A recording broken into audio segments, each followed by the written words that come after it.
my darling people. Is there one and only lady? If you have not subscribed, what are you waiting for, my darling people? Go and subscribe and smash the notification bell. Thank you and God bless you. My bonga people, today's topic now about some women, me I don't understand una. Some men I don't understand una. I don't know what una see for married women body. I don't really know.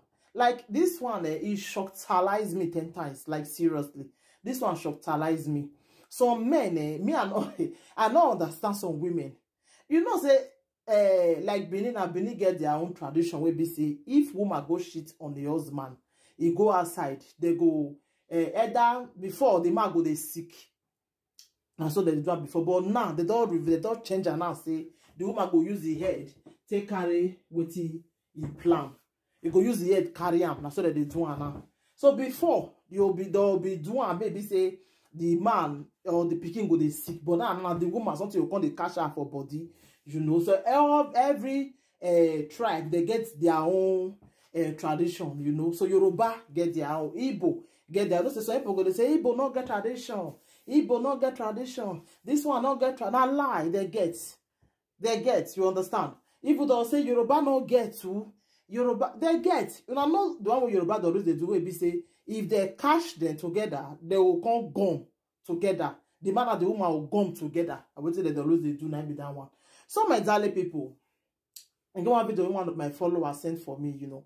So I can't see the video. The woman na Yoruba in the jogodo with the man. As the jogodo with the man, na you know say your husband don't do that thing for a body. We say they'll come gum together. As the jogodo na 2 of them now they gum together. The man not fit get up, the woman not fit get up. The 2 of them now they just gum. They outside. If not that way, when feel private chat me or my number them my YouTube there. They want some of my videos there. When I wait, they say, Lady J, give me a number, man. I need video. And now they ask me for comment section. Me not go fit send video give one for comment section there. YouTube not the alarm. It's only you can add me or WhatsApp, then I will send it to you. So this one the day outside there. So the man and the woman the day outside there. 2 of them they gum together now. They gum together now. They not see they even they pour water for their body. Then they pour water. Make the biscuit. They not feed one. Except only the man that go feed one for them. So why I do this topic be say, what you go make man now? A man just wake up say that married woman go day high. Married women you want to go with married woman. You don't know so they go do you. Not say you don't to person, you don't finish. You don't see one to you too. A married woman not supposed put his leg for her side. If marriage tire you, it's better you leave the man. Just everybody go in your separate ways. You will just do okay. Than say you can't cheat on the man. It's not good. One not the cheat on my husband again. Una not go hear word. It's not good. Okay, see this one. I will be say the water don't pass Garena. I don't come wakana. I don't come wakana, my darling people.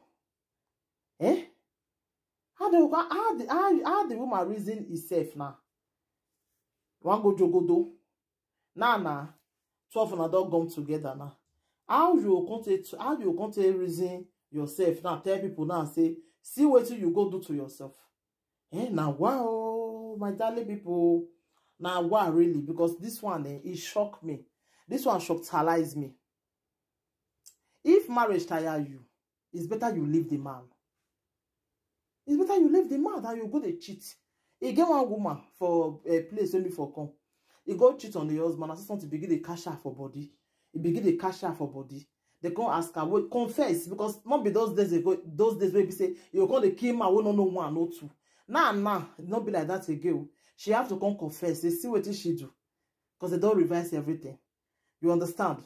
So everybody just gets in own. Like Yoruba, the your one, the 2 of them go just come together. They don't go fit get up again. And not believe Yoruba they do one. Many tribes they do one. I understand. So now these 2 now to come they beg the man. Now say this thing they always they come out all the time. They always they come out. So now to come they beg the man. I had want to beg this man now. Make this man do and now make 2 of them they okay. because na to go the place wey for still do am and they will come still help am because to spoil no dey hard o. Na to come dey repair na dey always dey hard. Two of them dey outside now they can as I see the video by that when I love verse I dey laugh because I see the video, the thing shocked me, the thing shocked me. The thing shocked me because I was like, which kind of nonsense be all those ones? Can they, the thing where they even they pay me be say, they go see they on that marriage, I don't say money don't I don't say no. Some go say, no, I not go Nigeria safe after all. I not go there where they put the money. I not go there. So now they know not to go do me. But now lie oh, as far as now you, now your name they call there.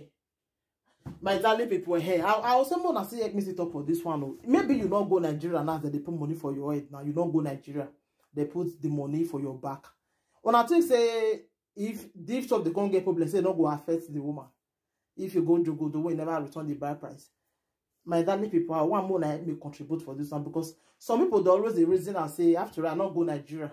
So nothing will happen to me. I feel go jogodo with men. How na reason my darling people? Is it good? Is it not better say if you return the bride price? I want more to really comment for this thing because many of my followers always tell me this thing. Say some people they call me. They go say I don't go Nigeria, mama. It don't go affect me now. So the thing go they shock me and the thing go they surprise me. I'll say normally you don't go Nigeria. They put money even though as far as that your name they call there. It's supposed to affect you if you want to go with another man. Because I wanted some people they like to they do now. So me want comment and come advise me now say if you want money for your woman head, I beg, let the woman go. Make them pray that prayer for your head there. Because some people now so that they reason now. I'm not go Nigeria after all. After all, I not go Nigeria. It don't go affect me. I beg my darling people, it they affect. For me, I don't know how na reason, but more na help me leave comments for the comment section. Man, look whether na really truth. Say if you not go Nigeria, you know they affect me. I want really know. I want really know. No, say don't they know finish. Because now so people come make us believe now. Say they not go Nigeria, so you know they affect them. So me want really know now whether na truth. Say na so it really be. I want to know my darling people. Thank you, everybody. Take care till I come your way next time again. I remember your one and only Lady J. If you have not subscribed, what are you waiting for? Go and subscribe, my darling people, and smash the notification bell. And always share my video.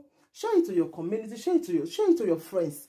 Share the video. Not be only to watch. Not be only to say, Lady J, give me video. I go send give you now, but I don't want to share my video. More than they share them, so that made the whole world the year round. Thank you. Bye.